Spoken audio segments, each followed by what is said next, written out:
Ya, Assalamualaikum warahmatullahi wabarakatuh. Selamat pagi, selamat siang, selamat sore, selamat malam. Saya menyapa dengan zona waktu yang berbeda. Saya nggak tahu Bapak Ibu nanti membacanya di zona jam berapa gitu ya. Oke, kita lanjutkan ke pertanyaan yang ke-9. Izin bertanya Bu Chandra, apakah penelitian itu ada expired atau kadaluarsa sementara penelitian itu belum pernah diterbitkan di jurnal ilmiah? Mohon pencerahannya Bu. Baik, terima kasih Bapak Ibu dan teman-teman mahasiswa ataupun teman-teman sebaya ya. Nah, jadi apakah penelitian ini ada expired-nya? Kalau data-datanya ini misalkan mengenai data produksi atau data pendapatan, atau apakah memang ada peningkatan kesejahteraan karena telah diberikan misalkan kita setelah mengabdi kemudian ternyata ada peningkatan kesejahteraan. Nah, jadi data itu memang ada kesepakatannya biasanya minimal 5 tahun ya. Maksimal 5 tahun setelah data itu diambil. Bahkan kalau semakin lama tergantung dari editor dan reviewernya ya. Jadi kalau menurut tergantung dari datanya juga, kalau ini sangat terkait dengan data produksi misalkan, maka yang diminta biasanya adalah data-data yang terupdate minimal kadang 2-3 tahun gitu. Jadi saya mengatakan bukannya expired, tidak semua data sifatnya expired juga. Kadang-kadang kalau yang kegiatan pengabdian misalkan di situ kita pernah memberikan sosialisasi gitu ya atau pelatihan,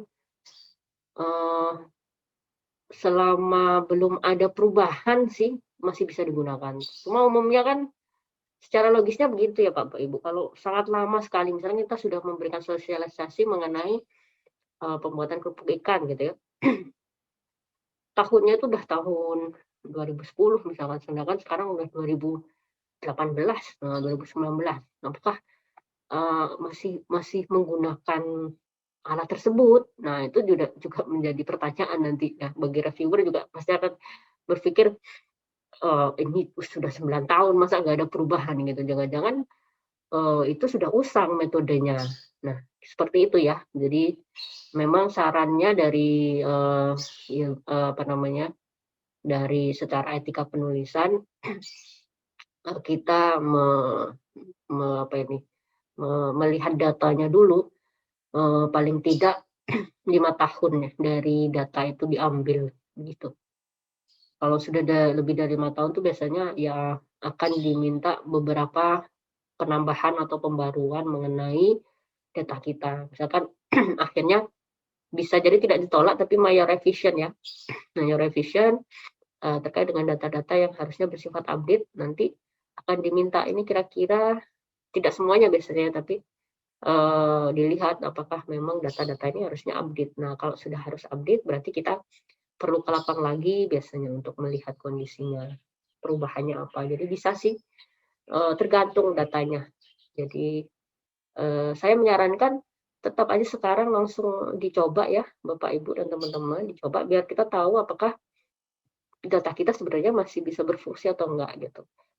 Misalkan ternyata sudah lebih dari 5 tahun tapi data ini belum pernah dipublish, dicoba saja, nanti kan pasti dibaca oleh reviewer. Nah, kemudian reviewer nanti akan mengecek apakah data ini sebetulnya sudah terlalu lama gitu. Kadang-kadang data lama pun juga bisa, misalkan melihat kondisi sosial itu kan memang cukup lama ya. Nah, bisa ditambahkan kemudian biasanya ya, yang saya bicara tadi major revision tadi, apakah ada perubahan setelah itu. Tapi data ini sebetulnya masih bisa digunakan gitu, karena menyangkut kegiatan atau menyangkut kondisi-kondisi sosial yang sedang dilihat gitu. Nah, itu bisa. Jadi ya coba saja Pak, saran saya ya, mumpung ini kan Bapak Ibu ya, Bapak atau Ibu atau teman-teman mumpung punya data, kemudian tinggal disesuaikan dengan template dan ada wadahnya di jurnal JC ini. Jadi sudah tidak bertanya-tanya lagi ya, gitu. Yang penting coba dulu, ya. Kalau sudah dicoba itu kan gagal itu jadi sudah biasa karena kita sudah mencoba. Nanti kedepannya baru, oh next saya harus lebih baik lagi. Sebenarnya kesalahan saya di mana sih? Gitu. Karena sudah direview tadi, kita bisa tahu biasanya beberapa kesalahan kita yang wajar kalau direvisi ya. Kalau nggak direvisi itu malah aneh nanti ini jurnalnya beneran nggak ya? Jangan-jangan jurnal saya ini sebetulnya ada perbaikan tapi kok dibiarin aja tuh malah menyesatkan nanti, malah salah nanti. Biasanya pasti ada revisi sedikit lah ya, minimal ada revisi. Ya, semoga bermanfaat penjelasan dari saya. Assalamualaikum warahmatullahi wabarakatuh. Baik, assalamualaikum warahmatullahi wabarakatuh. Selamat pagi, selamat siang, selamat sore, selamat malam. Karena beda zona, balik lagi. Setiap jawabannya langsung begitu dibukanya ya. Oke, ini masuk ke pertanyaan 8. Apakah ada jurnal ilmiah nasional terutama untuk pemula? Oh, banyak ya Bapak Ibu ya. Jadi jurnal ilmiah nasional itu ini juga jurnal ilmiah nasional dan Bapak bisa masukkan ke sini gitu mumpung kita sedang JC Jurnal sedang promo dan free sampai tanggal 1 April 2021 untuk biaya publish-nya. Jadi jurnal ilmiah nasional itu sangat banyak sekali. Bahkan kalau di jurnal penelitian bisa ya mungkin puluhan ratusan ya. Jurnal pengabdian juga begitu. Bedanya cuman ini tadi karena kalau misalnya dosen itu kan ada Tridharma perguruan tinggi di mana kita harus pendidikan, harus melakukan kegiatan penelitian dan harus ada kegiatan pengabdian gitu. Sehingga kalau skupnya berbeda, misalkan lebih fokusnya memang kepada kegiatan penelitian dan ingin dipublishnya ke jurnal penelitian. Sebetulnya juga bisa dipublish ke jurnal pengabdian, tetapi jatuhnya nanti bagi kami kalau sebagai dosen ya akan masuk ini menjadi kegiatan pengabdian, tidak bisa diakui sebagai kegiatan penelitian. Padahal kan kami punya 3 tugas itu tadi. Selain dengan pendidikan atau pengajaran, kita harus memiliki kegiatan pengabdian juga kegiatan penelitian. Malah rata-rata dosen tuh kesulitan mendapatkan kum ya, bahasanya kum nilai untuk kegiatan pengabdian. Jadi ini sebagai salah satu wadah juga bagi dosen, terutama kalau yang kurang kegiatan pengabdian, bisa memasukkan hasil laporan pengabdian dimasukkan ke jurnal pengabdian. Ini sudah dapat nilai. Sama sebetulnya nilainya, karena kalau di jurnal pengabdian itu tidak ada tidak terpengaruh ya untuk masalah cinta ataupun tidak. Kalau penelitian ada pengaruhnya, itu nilainya. Jadi memang ini menjadi suatu keuntungan bagi kita kalau misalkan ingin mendapatkan nilai di kegiatan pengabdian gitu. Misalkan kurang kumnya mau publikasi jurnal bisa di sini, bisa di JC Jurnal. Baik, itu ya. Terima kasih. Assalamualaikum warahmatullahi wabarakatuh. Oke, assalamualaikum warahmatullahi wabarakatuh.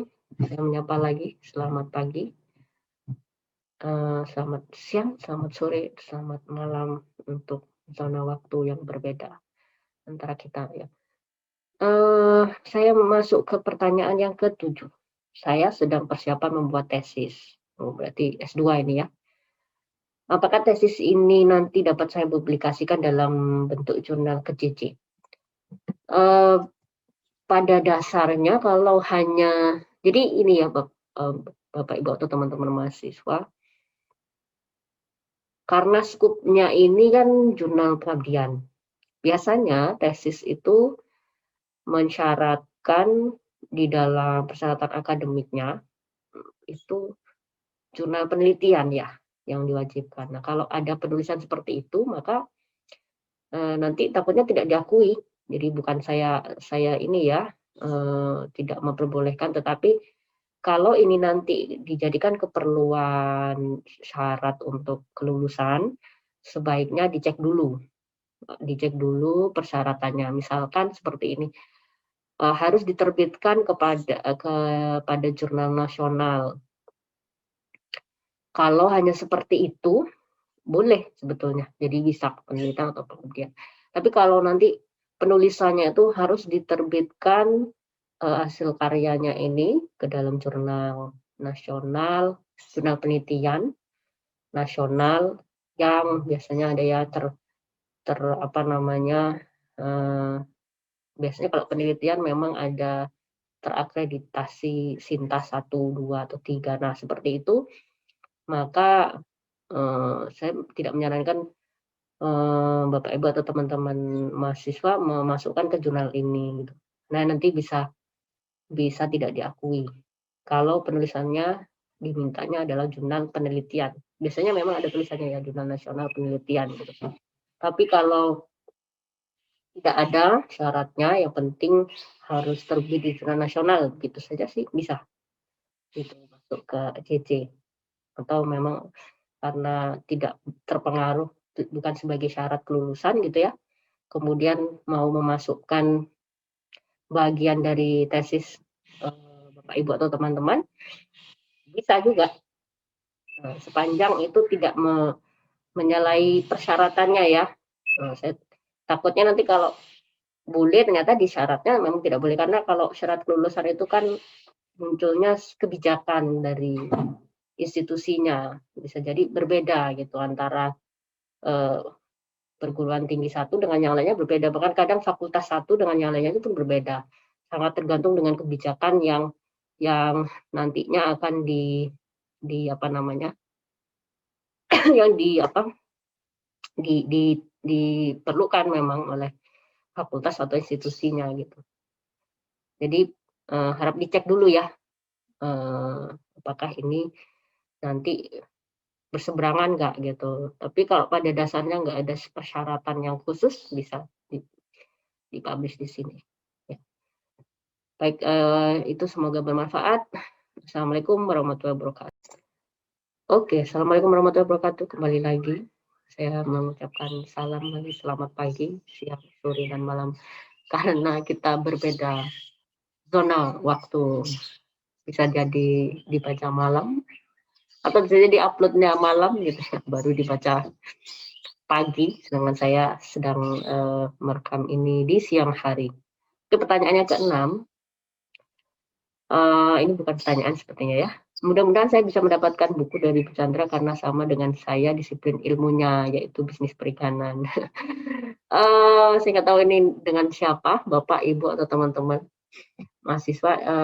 Sepertinya bukan teman-teman mahasiswa ya, karena sama disiplin ilmunya. Bisa jadi ini sama-sama guru atau dosen atau pengusaha bisnis perikanan. Kemarin saya sudah memberikan kepada ini 6, kebetulan saya punya 6 gitu Bapak Ibu. Kalau sekarang saya sudah tidak punya, tapi buku saya bisa dibeli loh di UBI Press ya. Apa namanya, dan juga bisa dikirim secara online.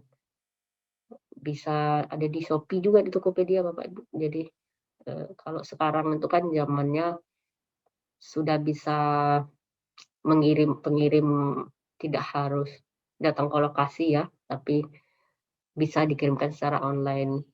Saya belum tahu sih apakah ada bentuk elektroniknya ya, karena ada beberapa di UB Press itu yang bisa dibeli dalam bentuk elektronik.